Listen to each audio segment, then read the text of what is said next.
Dalawang grupo naman ng mga kongresista ang umanib na rin sa kampo ni incoming President Duterte.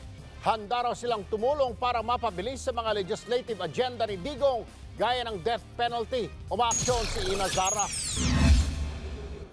Kung kahapon mga mambabatas na taga Mindanao ang nagpahayag ng suporta kay Representative-elect Pantaleon Alvarez, ngayon mga congressman mula sa Norte ang tumalon sa bakod ng PDP laban at nangakong susuporta sa bagong administrasyon. Isa sa mga lumipat si Ilocos Representative Eric Singson. Aminado siyang napag-usapan ang tungkol sa ilang kontrobersyal na batas na planong ipatupad ni incoming President Duterte. Isa na rito ang death penalty. We will join the majority.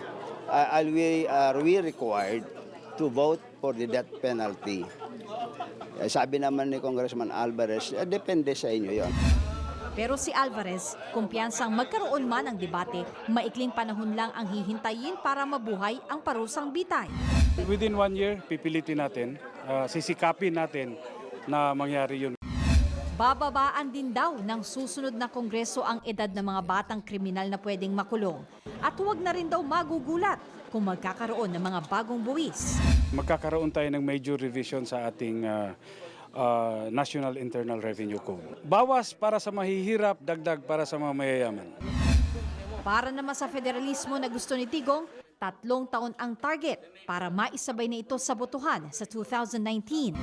By midterm elections, submitted na to the people for plebiscite or ratification. The remaining 3 years would be transition government.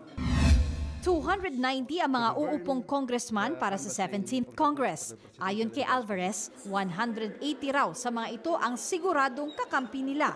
Maging ang koalisyon ng mga party list nagpahayag na rin ng suporta. Pero mayroon silang hiling. Hopefully this time sa leadership ni Bebot Alvarez bilang speaker ay mabigyan ng fair distribution ng chairmanship based sa number of congressman. Umaaksyon Ina Zara, News 5. Be sure to come back. Use 5 everywhere. Copyright 2016.